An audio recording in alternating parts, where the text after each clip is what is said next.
Ito po ang ating bagong available na for rent na JB Pocket all-terrain. Ayan. So, this is good for 6 months old dahil adjustable po siya for semi-reclined. Up to 15 to 18 kg lang po namin to nire-recommend. Okay. So, this is pocket stroller cabin approved. Okay. So, every time na pinaparent po namin ng aming mga stroller is winawash po muna namin sila. Okay. To make it sure na safe at mabango po siyang gamitin para sa inyong mga kids. So, ito po yung details po niya 1 by 1. So, ito yung kanyang canopy. Ayan. Wala naman siyang faded. Wala siyang discoloration. Ayan. All terrain. Tapos, yan po yung setup niya kapag ka nakaupo. And then, kapag ka naka-semi-recline, ito, adjust lang siya rito. Press nyo lang to tapos hatakin nyo siya pababa. Ayan. So, ayan siya kapag ka naka-semi-recline. Very comfortable pa rin si baby kapag ka naka-semi-recline. And then, kapag i-adjust nyo po siya pag nakaupo, hatakin nyo lang po siya pataas. So, that's it. Okay, tapos ayan, harness pad, kompleto, belt lock, wala po siyang putol, 5 harness. Safe na safe ang inyong baby. Ayan, tapos sa footrest, so dito sa footrest ito medyo take note lang po namin, ayan. So ito kasi ang kadalasan nasisira sa mga JB Pocket dahil ito makapal na rubber siya. Ayan. Okay, so medyo paingatan na lang po sa part po na ito. Ayan. And then yung gulong niya yan. Okay, so easy to maneuver, by tooth siya. So, kaya siya all-terrain by tools. Ayan. Okay. So, take note lang din namin. Meron siyang crack dito. Ayan. Para at least alam nyo lang din naman po siya. Ayan. Hindi po kayo mabahala. Tapos, ito yung kanyang body frame. So, sa body frame niya, okay lang po na magasgasan dahil gagamitin nyo po siya.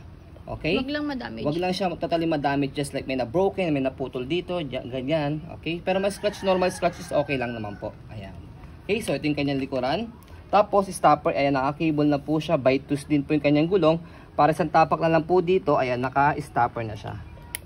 Ayan, okay. And then, next natin yung kanyang basket. Okay. And then, sa likuran, ayan, yung kanyang body frame. Next natin, ayan, yung kanyang handle, ayan. Okay. So, sasamahan namin po dito ng 2 pieces bag hook po ito. Hindi ko lang po na siya nalagyan para sabitan po ng bag po ninyo.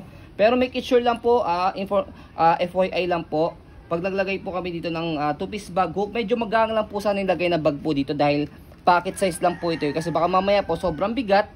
Tapos medyo magang lang si baby, mga around 6 months old pa lang siya. Baka sobrang mas mabigat pa po yung bag dito compare kay baby. Ito baka tumumba po siya.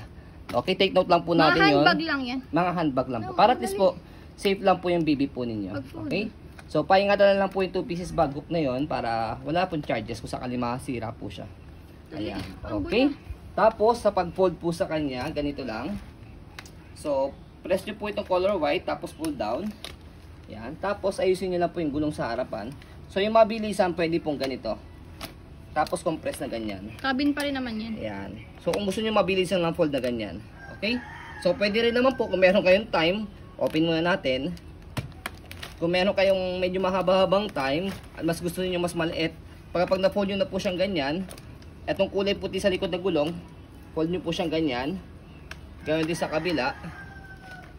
Ayan, slide and then fold nyo po siya pa harap. Tapos, ayan, yung gulong, make it sure na naka-front lang siyang ganyan. Tapos, compress nyo po siyang ganyan. And then, fold nyo po siya pa harap.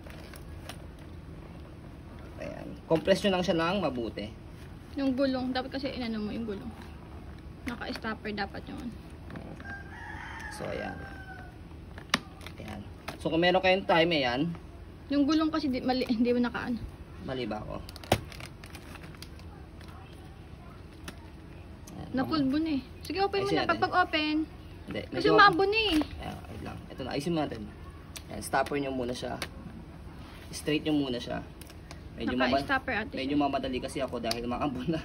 Ayan. So, naka-straight na siya. Tapos, saka nyo po siya i-bend ng ganyan. Compress. Ayan. Saka nyo po siya i-fold ng paharap.